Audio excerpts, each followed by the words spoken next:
Oh, I think our special guest is here. We'll go ahead and kick this off. I think people are still loading up, but You can hi, give a Chris. what's up? All right, How you guys. guys I know Chris has been doing a lot of calls, so I definitely want to give him the floor here. But welcome, Chris, to our team call. We are so honored that you're able to be here with us tonight for this special call. I know we're joined by Sarah Lenore's team as well, so you probably know Sarah. nice. But thank you so much for being here. We are really excited to hear about Proving Grounds, and I love it, but I'm excited to hear you share with us exactly why every one of us should be doing that program and why we should be getting anybody and everybody in that test group. So I'm going to let you take the floor.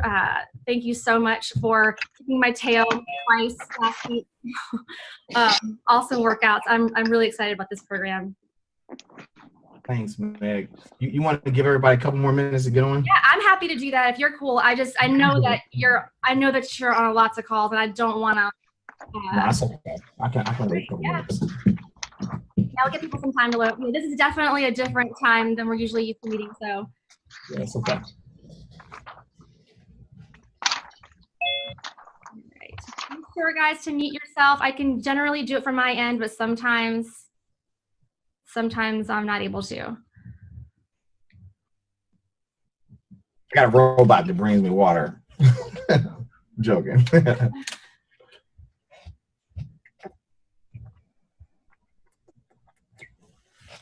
So, you guys ready for this call? It's going to be very, very eye-opening because it's something I know you're not expecting, and I love that. Let's see here. We'll give everybody 2 more minutes. We'll start at 5 after. That sounds good. 28 people are still popping on. So while we're waiting on them, if you want to type in the chat, what do you feel that you're struggling most in your business? Like what do you feel you're struggling with the most? Can you type it?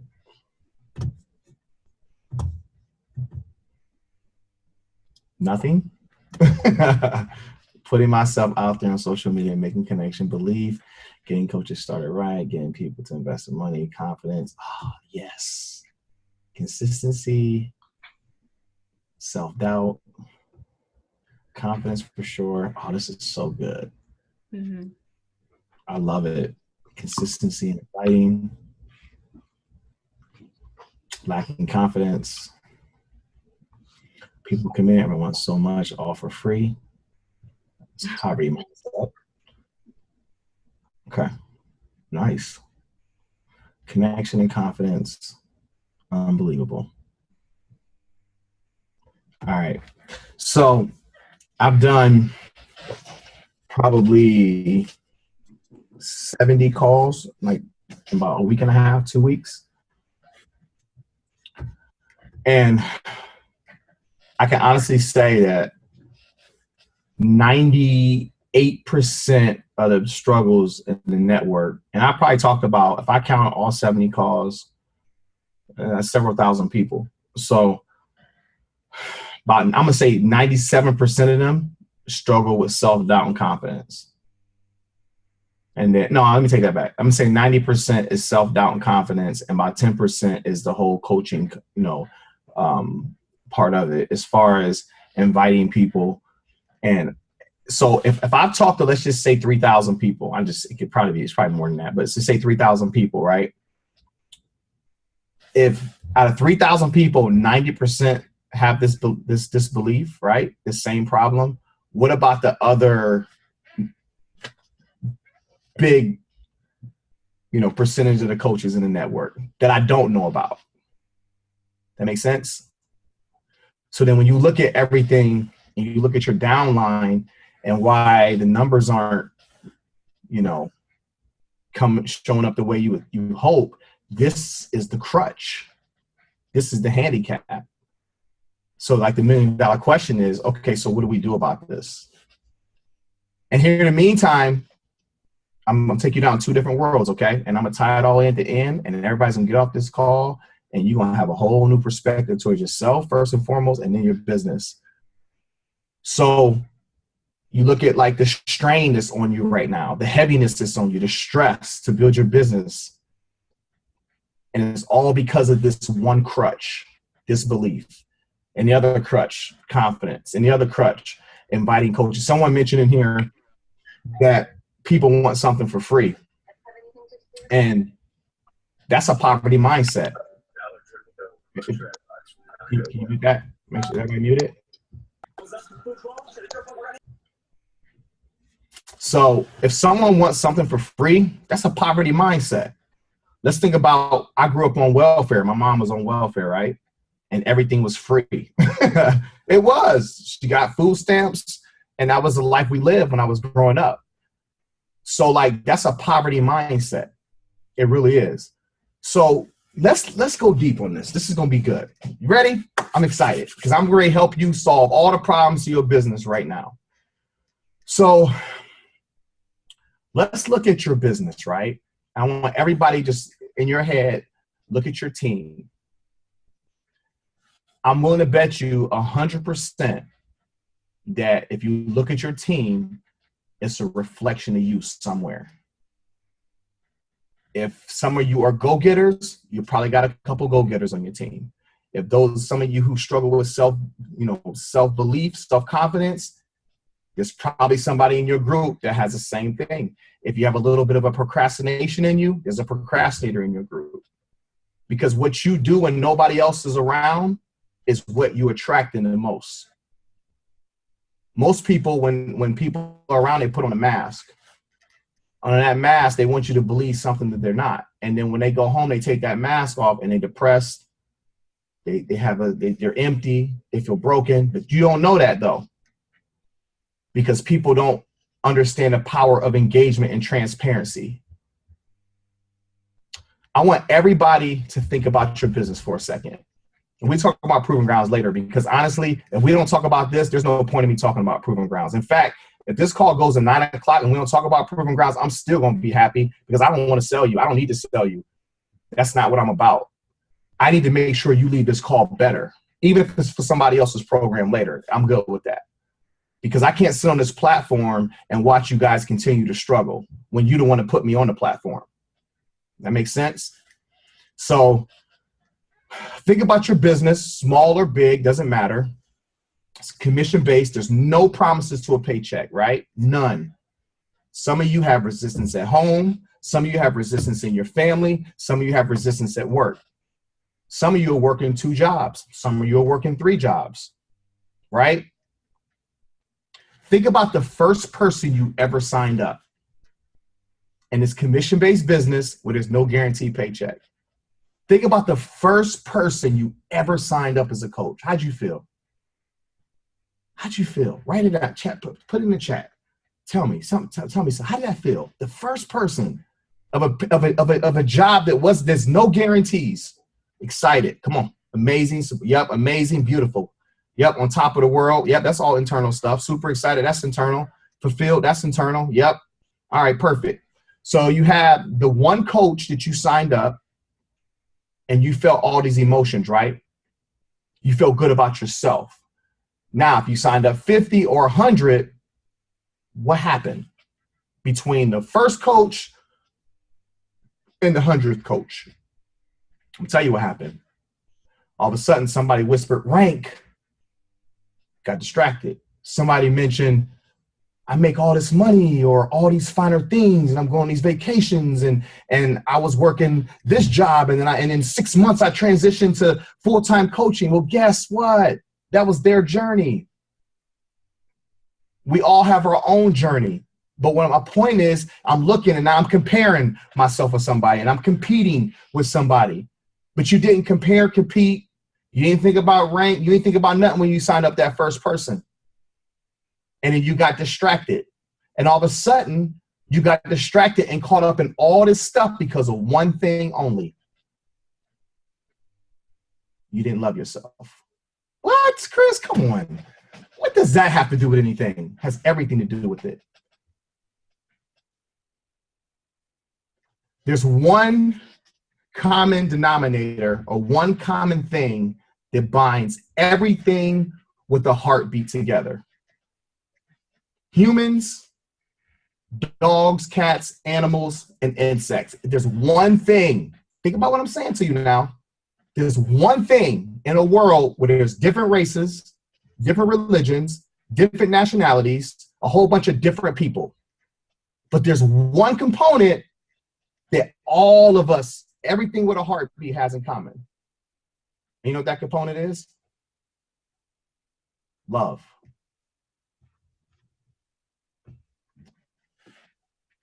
You make a baby out of love, grow a family out of love. You marry your spouse out of love, boyfriend, girlfriend out of love. You build relationships out of love. Love is the foundation of your business being successful. How, Chris? Self-love. And here's why I'm saying that. When you love yourself, you believe in yourself. You have confidence. When you have confidence and you believe in yourself, you become infectious. When you become infectious, people are naturally drawn to you. They gravitate to you. You know why? Because we live in a dark world where that's not projected. And every human being, as I just told you, has that one thing. How many remember when we was kids? Don't try to play me if you don't remember, because I'm gonna feel old. Remember the cartoon Thundercats? Remember that? They put that symbol in the sky. Everybody, whoop, went to it. They knew it was time to meet, right? They knew it. They gravitated. That one sign, that one Thundercat symbol in the world. Whoop. That's no different than love. When you love yourself, that radiates into the universe. And everybody who don't love themselves, everybody that's broken, everybody that's confused, everybody's looking for a solution, guess what? They come into you. You know why? Because that's the grounding component. That brings everybody back to ground zero.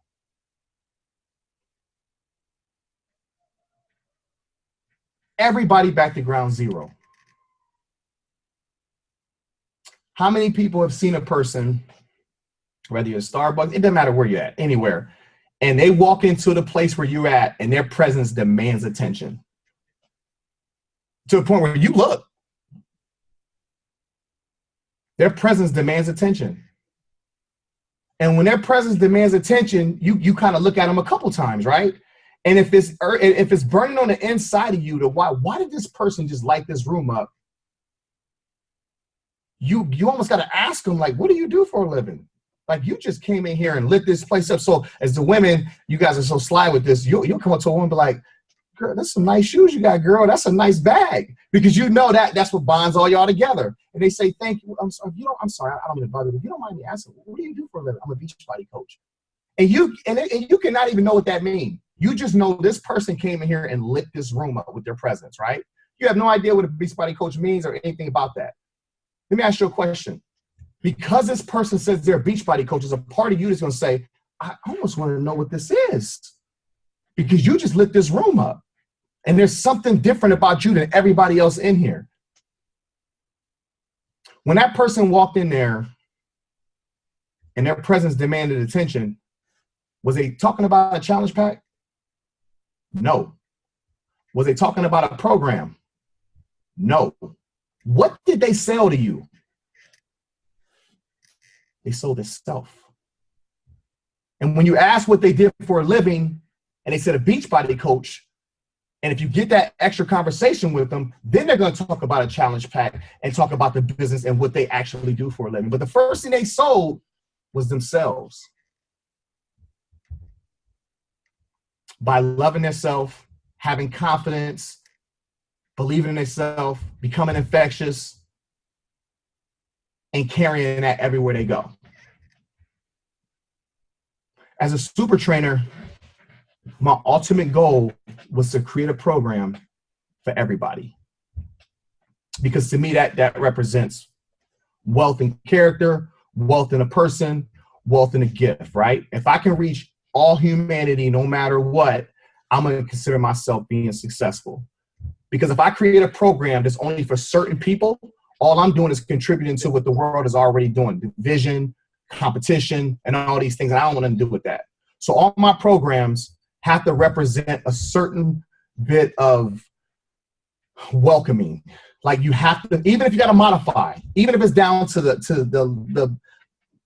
I had a girl send me a message last week with the first week, the quick ship prep workouts came out, right?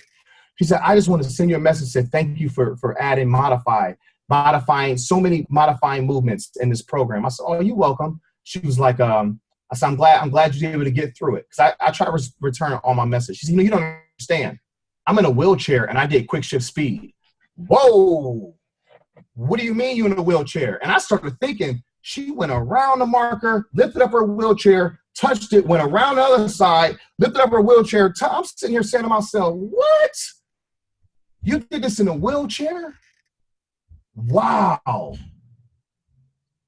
And so as a coach, when you have these challengers, right? These challengers that give you trouble, they just kind of like, they're procrastinators. And some of the challengers are just frustrating because they're in 1 minute, they're out 1 minute, they're in 1 minute, they're out 1 minute, they're not going hard, they question themselves, they're dragging you down, you're feeling the weight. Remember, you know what I'm talking about, right?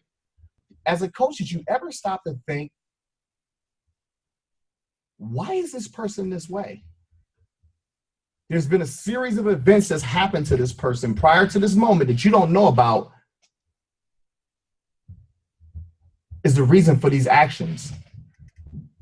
Somebody told them they could never accomplish anything. Somebody told them that they would never amount to anything. Somebody told them they were stupid, they were dumb, they could never own a business, get a 9 to 5. Somebody projected their fears, worries, and insecurities onto this person. And because this person didn't love themselves, guess what happened? They believed it. So all of a sudden, you give them an opportunity. Their purpose resonates with your purpose, right? They get going, and all of a sudden, they get scared again. I don't want to get disappointed. I don't want to get let down, because then that person behind me is going to be right. Everything they said is going to be right. And you looking like, what's the problem? You was doing good. You in and out. Either you in or you out. But what you fail to realize is that's not love. But because you don't love yourself, you applying pressure to them. Well, guess what? You can't apply pressure to pressure. They're already pressured. And that's why they push away. But if you love them, that's no different than a stray cat. And I'm not saying a challenger is a stray cat, but this is when I break this down to you, hear me out. A challenger like that is no different than a stray cat or a stray dog. And let me explain this to you. How many of you have ever seen a stray cat and the cat is matted? The cat's beautiful, but it's matted. It looks dirty. It looks abused. It's got stuff coming out of his eyes. It just looks sick, right? And you see the little cat, because you got love in your heart. You're like, oh, come here, kitty. And meow, the cat just stays in front, stays away from me, but meows, right? But you feel bad because the cat looks malnourished. I want to feed it. I can't bring it in the house. My husband said, no, I got kids now. I don't know if the cat has fleas. Let me put some milk on the porch next to the door. Let me feed it with some milk. So you put some milk there. Come here, cat, meow. Cat don't move. The cat's just looking, because you don't know what the cat's been through, right? You have no idea the abuse, why the cat's matted, where the cat came from. So you just say, okay, no problem. You close the door, the cat looks around, walks up to the door, drinks the milk. 20 minutes later, you go outside, the milk's gone, the cat's gone. Okay, grab the cat, fed the cat, did my good deed for the day, rinse out your bowl. The next day, meow, is that cat again? You go outside, the cat's on the porch. Oh, you hungry? Come here, kitty. Cat takes 3 steps forward and stop, meow. See, okay, you hungry? Okay, let me give you some more milk. Some milk there. Feed the cat.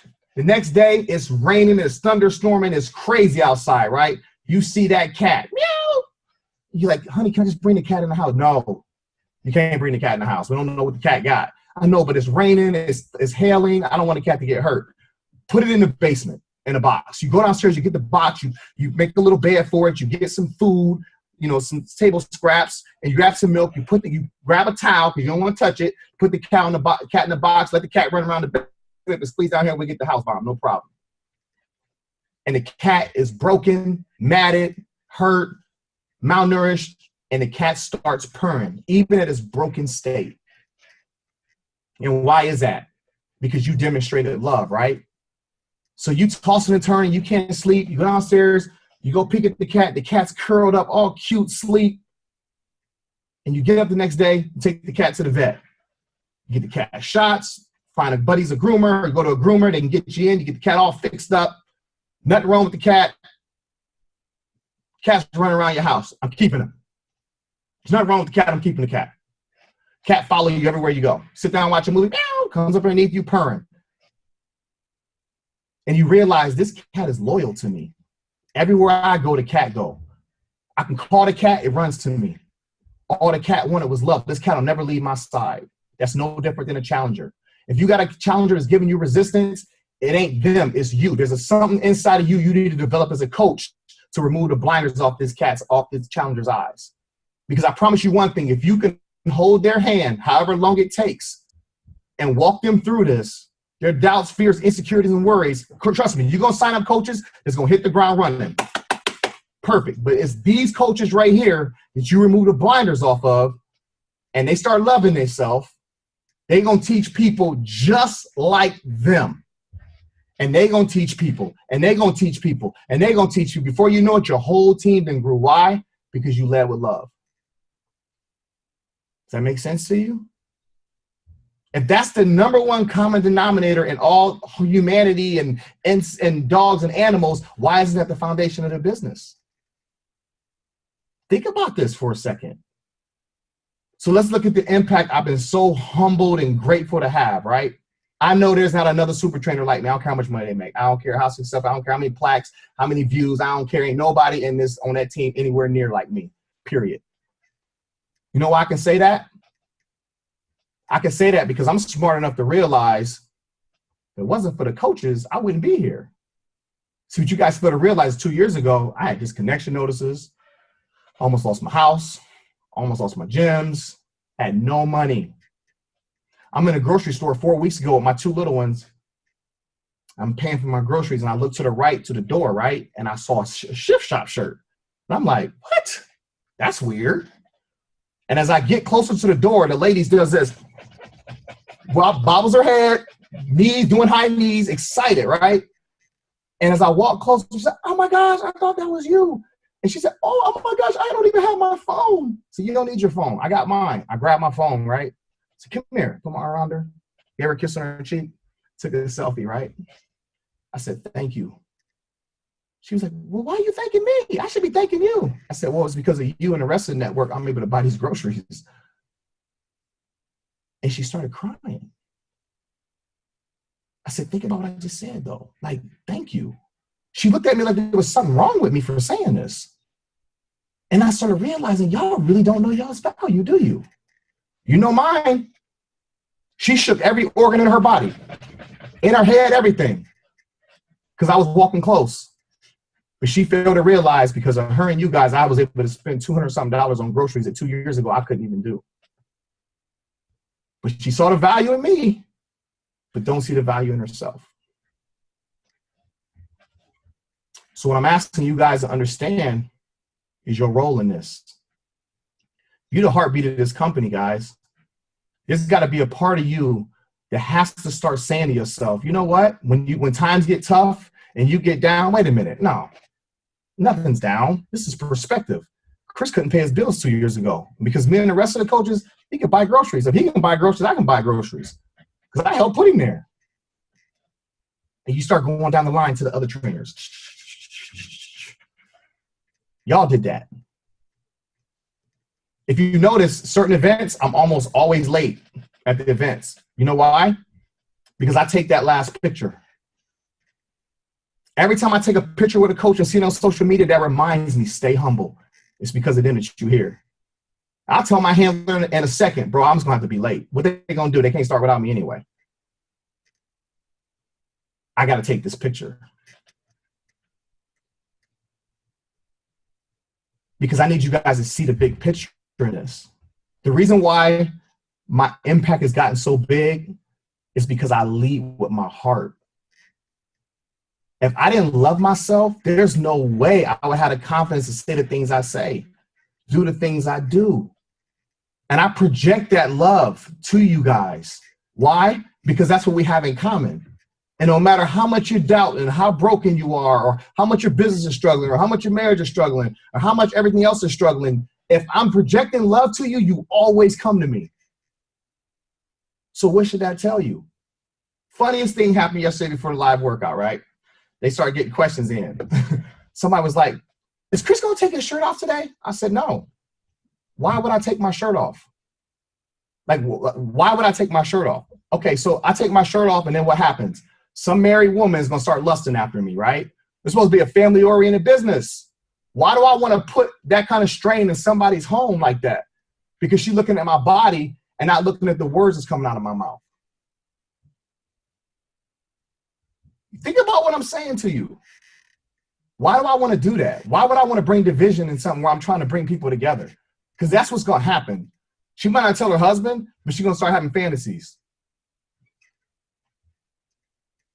Because she already idolized me to a degree, which I'm trying to get her not to. Trying to get her to show her there's no difference between us. The only difference between you and I is I just love myself and I believe in myself. Because I know who I am and I know where I'm going. Does that make sense to you? So now I think we got some figuring out to do. I think it's time you guys figure out what you really want. That's the ball game right there. That's the battlefield right here. Start selling you first. And once you sell you, then you start talking about a challenge pack. Then you talk about Proving Grounds or whatever else other program comes out. You're the prize. You're the solution. Start projecting love. And whatever challenges you face as a coach, understand that you got to celebrate that challenge. There's something inside you got to develop. Maybe it's more patience, more understanding of yourself. Maybe start loving yourself. People are going to come to you because they're going to look at you. People already came to you. What if I told you that some of your coaches believe more in you than you believe in yourself? They see more in you than you see in yourself. Think about it. If the team is stagnant, it's because you're stagnant. Wherever the head goes, the body follows. You're the leader. I'm telling you now, it's time for you guys to figure out what you really want. Not what somebody else said you can have. Not what you didn't accomplish in the past. Who cares? You created all this good and bad unconsciously, not knowing who you are, not loving yourself. Now let's be conscious about loving yourself. Be conscious about what you put in the universe, what you project in your brand, your worth, your value. And I guarantee your business change just like that. All right. I got 30 minutes to answer some questions. Now that I got you all mushy and open, now we can talk. You guys want to unmute yourself and ask the question? He's got questions. Don't be shy, y'all.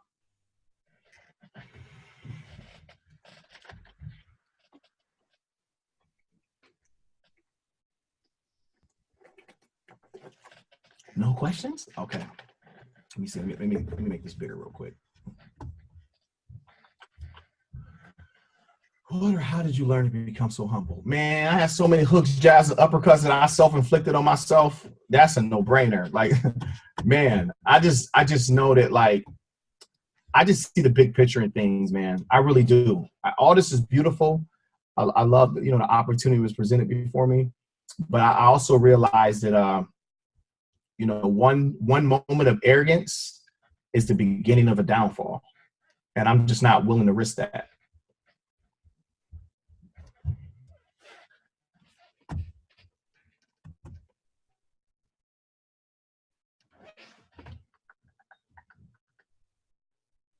Next question. I get on Megan all the time. Megan, we done been in events together and different things, and she'll be in a room at somewhere I've been, and I'll see she tagged that she was there, and I'll message her like, "Why didn't you come say hi?" Oh, there were so many people there. So what? I've done so many events with you. If anybody can come up to me and say, "Give me a hug, boy," it's you. I've seen you so many times. No, you're right. You're right. I try so hard to because I know you're so admired, and I want all those people who just want a little bit of your attention. So I don't ever want to come up in front of them. I know that they just want a little bit of your attention and, that picture. And so it makes me, happy to see that people just enjoy and embrace what you bring to this, because I so appreciate what you bring to the network. I think so strongly I believe in what you do and how you communicate and what you're trying to do to raise us up, that I love to see people, flock to you. So I do kind of stay in the background, and I you've called me out, and I hear you. So. All right. See, you're supposed to be my friend, man. So I said, do you have PD that you recommend for belief, confidence, etc.? You know what? Honestly, as far as like PD, confidence, I just don't feel like there's any personal development that can teach you how to love yourself. I mean, I don't want to say teach you how to love yourself, but before you can even get the rest of that, like you got to look in the mirror and accept 100% responsibility for where you are, whether you created it or you allowed it to happen, whether you did it unconsciously. That's got to be step one. Like you just got to embrace who you are before you start getting all this great material and information, brought to you. You have to have a sense of like, you know what? I love you. You know what I'm saying? I think that's where you have to start. And then from there, your purpose will guide you to what you need to read or listen to. Anybody else?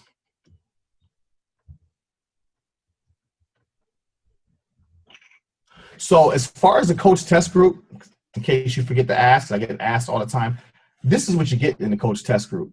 We're going to obviously do the Proving Grounds workout, but I feel like corporate wanted, they sent me a bunch of stuff. They want to have, all these speakers come in every week. I'm like, man, I don't need no speakers.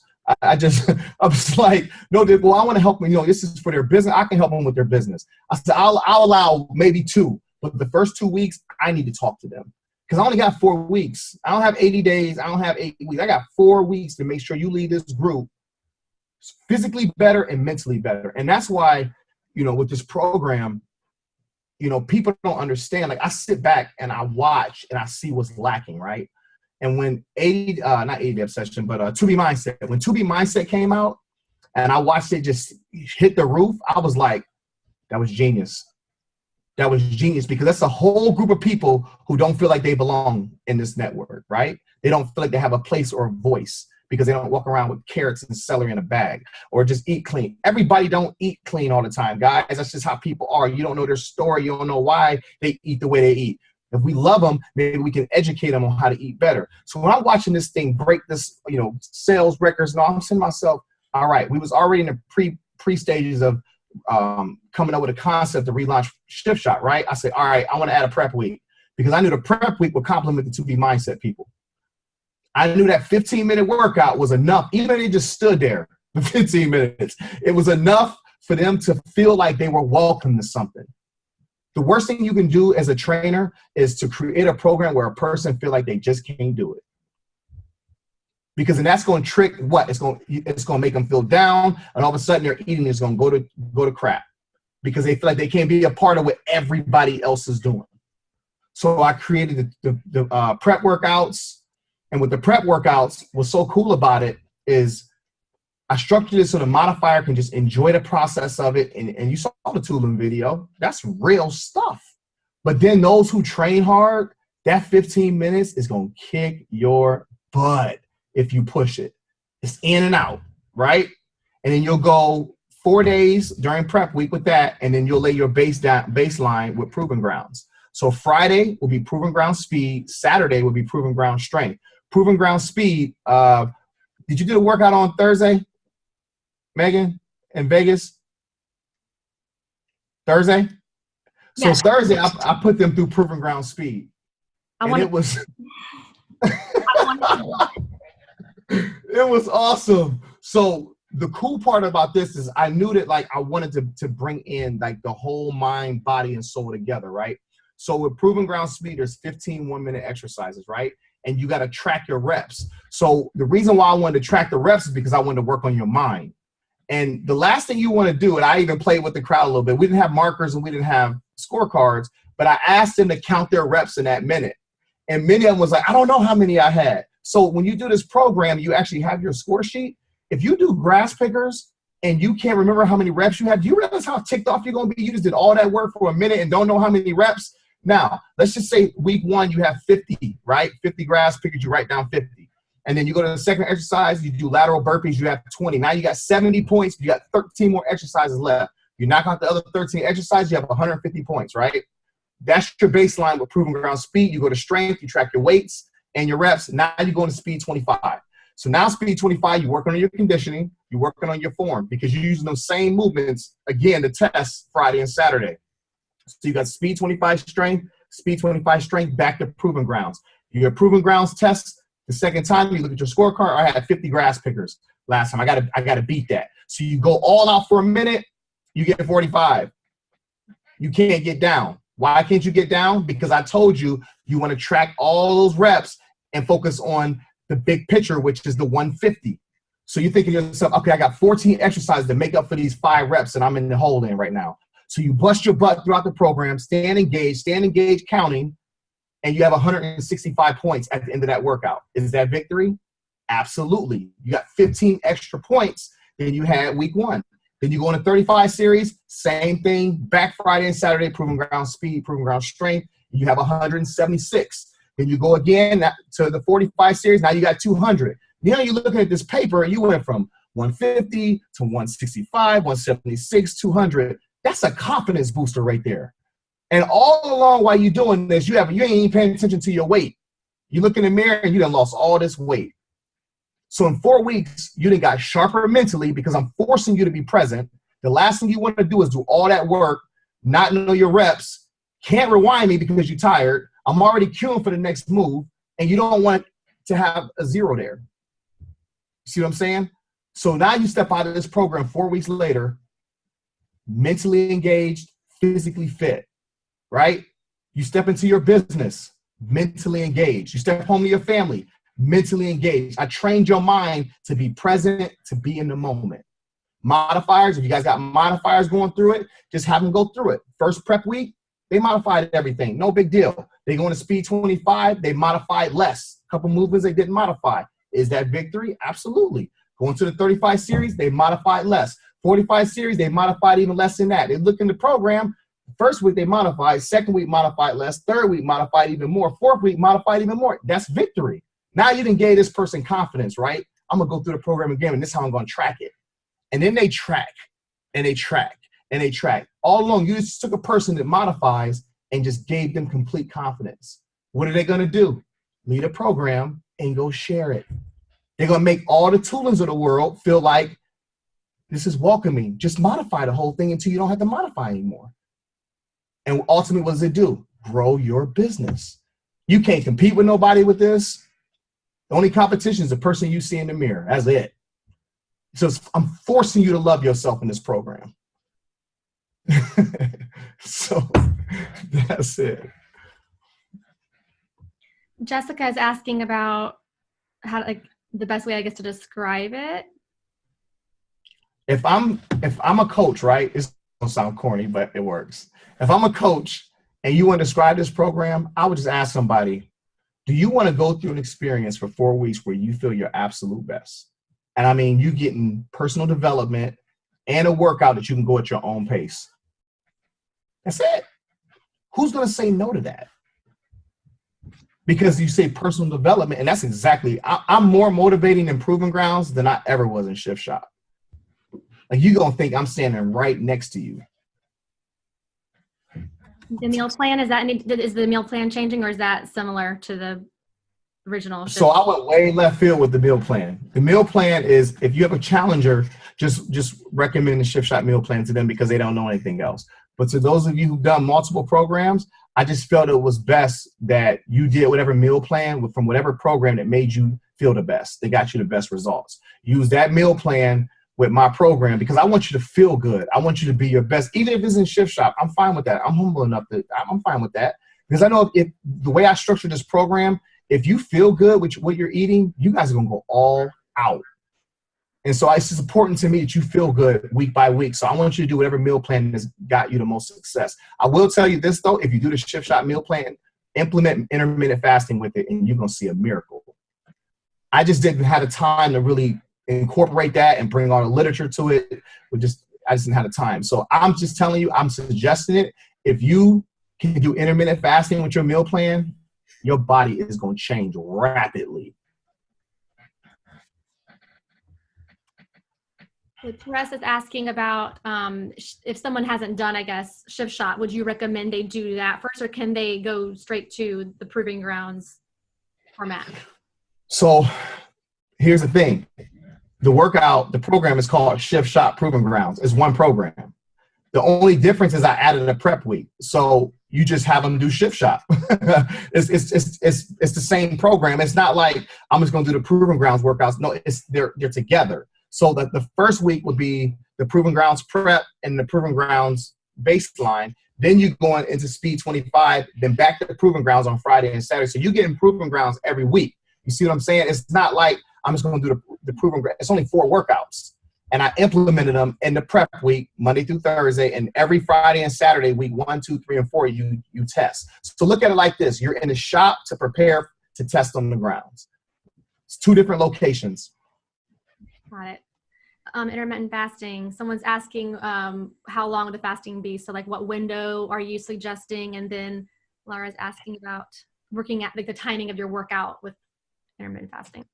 So I think every person should intermittent fast based on their schedule. Like mine is 10 to 6. I got 2 of them. So if I want to lean out, right, like if I got something coming up and I want to just lean out as quickly as possible, I'll go 10 to 6.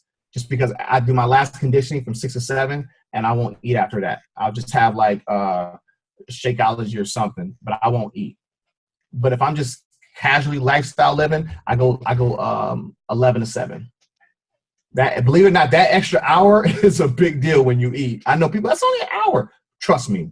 You train at 6 o'clock, you ready to eat one of your kids, man. I'm just telling you that 6 o'clock, when you're thinking, I can't eat till 10 o'clock tomorrow, but that 11 to 7 is a lot more sustainable because you're going into the evening. So I just say choose the window. What window I would tell you not to do, because you will eat one of your kids, is don't do 7 to 3 or 7 to 4. Don't do it. I'm telling you right now, you'll get a divorce. Don't do it. I'm telling you, do not do that window. That 7 to 3, 7 to 4 after 4 o'clock. Don't do it. Make sure do that midday. And during your fasting period, drink coffee, drink tea. You can drink bulletproof coffee if you want. Just don't chew. Don't chew for 16 hours. Don't chew and swallow like any solids. Drink whatever you can.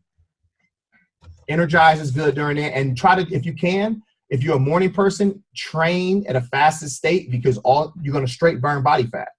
You're going to use fat as your fuel, your energy source, and you're just going to lean out even quicker.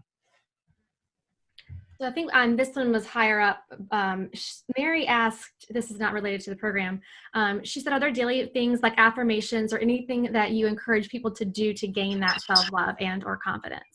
Absolutely. In the morning when I get up before I leave, it's dark, right? I get up at sometimes I get up at 4:30, 4:45. And in that time, it's quiet. I usually hear the crickets. When I hear the crickets, I'm like, yeah, that's good stuff. But like, I just sit there and just close my eyes and I just visualize my life, right? I visualize where I want to go. I just visualize everything that's happening right now. I constantly stay in a state of gratitude. And when I pray and meditate, I don't ask for anything. I believe God already gave me everything. It's just a matter of me maturing so that I can develop it and manifest it to the world. I just don't feel like there's nothing else he can give me. I think he gave everything to me. It's all based on how I evolve as a person and when I choose to stop, evolving. So I would just start with like your I am statements. Like, who are you? What do you want for yourself? And you start with, telling yourself, I'm beautiful, I'm intelligent, I'm more than enough. Like, start speaking that self-value to yourself. That's where I would start with affirmations. There's a lot of time I don't even listen to music in my car. I'll spend that time just speaking affirmations over what's happening or what I want to happen. And you'll notice when, the more you do it, you'll start feeling good. You're like, that's weird. I feel different. And that's how you're in a sweet spot, when you start feeling good and nothing physically changed. You know what I'm saying? Because remember, it's got to develop on the inside of you first before it materializes.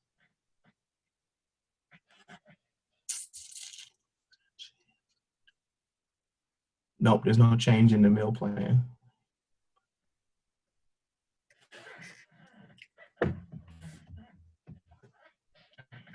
Yeah, I'll share this because this is a realization that I had a few years ago in my business when I was, I was that overachiever perfectionist type who, I had achieved a good amount, but I definitely hit some bumps where I was having negative self-speak and expecting way too much of myself. But then I would sit here and I would talk to my challengers and my coaches and believe in them so heavily and speak them up and like lift them up. And I would be so frustrated with like, how do you not see your value? And what I recognize, and this has really helped me even today and helps me on a daily basis, is when I don't show myself that compassion, that self-compassion, what I'm doing is I'm not giving others that permission. And you can't sit here and speak something to yourself, but then tell someone else they deserve it and that they're worth it. Like it's almost hypocritical to say, but I have a different standard for me, but it's okay. I can't not love myself and expect I can't inspire you to. I can't be somebody who tells you it's okay to love yourself. I can't tell somebody it's okay to be who you are if I'm not accepting me, and I'm hurting others if I'm not loving me because I'm not allowing them to, like, I'm almost not giving them permission to be because of how I live. And that, I guess that was something that helped my mindset to see what I was actually doing I wasn't just hurting myself, I was hurting others by not giving myself the compassion that I would freely give away to somebody else.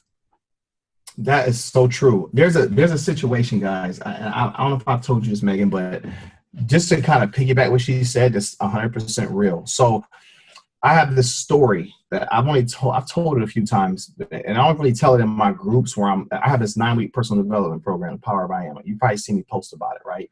But in this group, I got to share my real life's, circumstances with people. So when I was younger, I was molested twice when I was 4 and 6, right? And my mom was a prostitute, and she was into drugs real bad, right? So my dad, I was conceived out of adultery. So my dad was married to another woman, and my mom was a side chick. So my pops wasn't in my life, right? I was a secret. And so what was a painful experience for me growing up is I didn't have a childhood, right? I had no idea what family meant. I had no concept of love. I didn't have the blueprint on how to be a man, but I had a good heart. I had a grandmother who took good care of me. She raised me, and she died when I was 12. When she died, I went back into the foster system, and I got adopted out again. So at 21, I had my first child, which was Raven, my oldest. And I love my daughter, but I love my daughter with fear. It was fear-based because of what I experienced as a child. Like I was so overprotective with her. I mean, I wouldn't let her spend the night at people's house. And I was cautious of who changed her diaper. I was just so consumed with her, but I was so consumed with fear. And then I was realizing that, like, she's only a little girl. She's 3-4 years old at this point, and she's only getting 70% of me. Where's that other 30%? And the 30% was with the molester, with my mom, and with my dad. And so I'm realizing that I'm not even giving her all of me anyway. I'm still, because subliminally, I'm teaching her when she gets older to raise her kids on 70%. Because I'm not giving her, I'm her superhero. I got the most influence over her. I had full custody of her, right? So one day, I'm at this, I had this concept like, okay, I got to make a decision. Like, I'm hurting. I'm going to birthdays carrying these anchors. I'm going to movie and modeling auditions carrying these anchors. Everywhere I go to Chuck E. Cheese with my daughter, I'm bringing the 30% with me, those anchors. I'm never fulfilling the person 100% my maximum potential because I got these anchors on me and I'm just carrying them everywhere I go. It's affecting my mindset. I can't even be the person I was created to be because I'm anchored down. These people still have that percentage of me, right? So I told myself, man, I got to get that back. I got to get that back. And the only way I'm going to get that back is through forgiveness. And I had to make a decision, pride versus my purpose. My pride told me if I ever see the dude that molested me, I was going to snap his neck because he violated me as a child, right? So I had that opportunity. It was a cookout. I'm at my aunt's house having a good time with my aunt, and it's 4th of July. I look over, there's another family having a good cookout, and everybody's just, having fun, and music is pumping, and just a great old 4th of July. I look over, guess who I saw? The dude that molested me. Haven't seen the dude in years. And I'm like, this is my moment. I'm getting ready to crack his face. And I had to think about something. That's your pride. But your purpose need that 10% he got. And you might not ever see this dude again. Pride is hurting. Purpose is get that 10% back. So I walked over there, right? He knows my family. I said, hey man, can I talk to you for a second? And he kind of looked at me like he saw a ghost. I'm a big dude. So he looked at me like this. I said, oh, I just want to rap to you for a second, man. So we take a couple 100 feet, we walk away, and I didn't want to embarrass him in front of anybody. So I said, listen, man, you know what you did to me when I was a child. Obviously, I'm an adult now, I'm a man, and you know what you did to me. And I just wanted to let you know, man, if I ever saw you, that I would let you know that I forgive you. And I just pray and hope that you never put your hands on another child. And he kind of had dropped his head. I said, I'm serious, man. You don't have to look over your shoulders no more. It's almost like it never even happened, man. But I forgive you. And I my words was one thing, but I had to physically touch this guy. Like I had to touch him. So I put my arms around him and hugged him.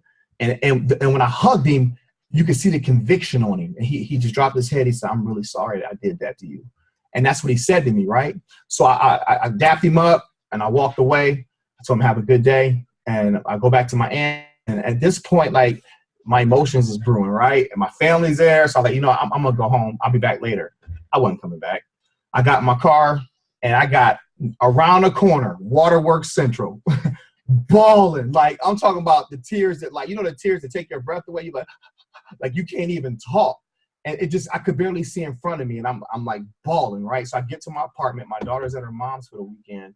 And I'm just sitting there, emotional mess. And while I was already in that state, I grabbed my phone, call my mom. I said, hey, mom. She said, hi. I said, how you doing? She said, I haven't talked to you in a while. I said, I know. But I just wanted to call you and let you know I forgive you for the abuse, you know, physically, mentally, emotionally, you know, that happened. I'm just going to ask you to make up of my kid's life what you didn't do in mine, and we're good, mom. She just broke down on the phone. You don't understand the guilt I've been feeling and all my life. And I'm sorry. I got caught up in life and the streets. And I said, it's all good, mom. Just make up for my kid's life, you know, what you couldn't do in mine, and we're good. Hung up, called my dad. Yo, what's up, dad? He said, hey, shocked, because I never talked to my parents. I had resentment and anger towards them, right?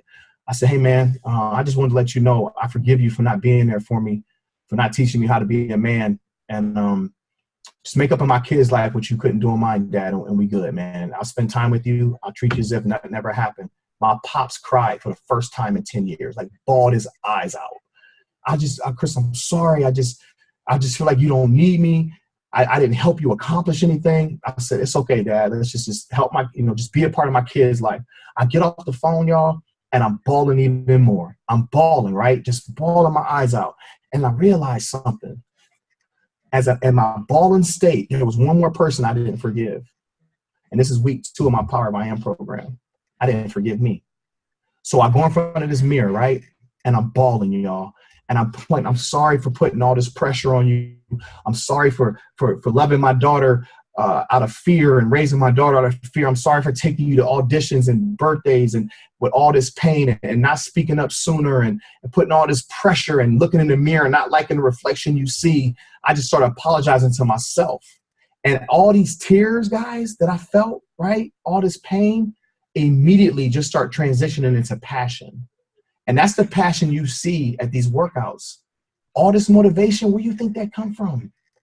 That's a reflection of the pain I used to have. So when I do these workouts and I'm in my zone and you guys are crying, what you're doing is filling my painful moments. I'm just releasing it in passion, trying to bring out the best in you because I know you're in a tough spot. I'm just trying to give you a glimpse of your potential like I got a glimpse of mine. And that's what this is all about. It ain't about breaking records. I don't care about that, y'all. I could care less about how many plaques the Beachbody send me, how many records get broken. I don't care about that. Can't take it with you. You see what I'm saying? But what I care about is you. And you understanding that you got so much untapped, unlimited potential on the inside of you. And until you accept that and own it, you robbing every single person in your life. Until you start loving yourself, you robbing your kids, you robbing your spouse, you robbing yourself, you robbing your team. You ain't going to ever maximize your potential until you start loving yourself first. Remove those anchors, forgive whoever you need to forgive because you're just taking them everywhere you go anyway. They don't deserve to share this moment with you, man. You understand what I'm saying? And so it's just something I want you guys to process. And I told you I'm different. And I know that. And this is a whole part of like, imagine applying this to your personal self. And you know how this affects your business? Think about this.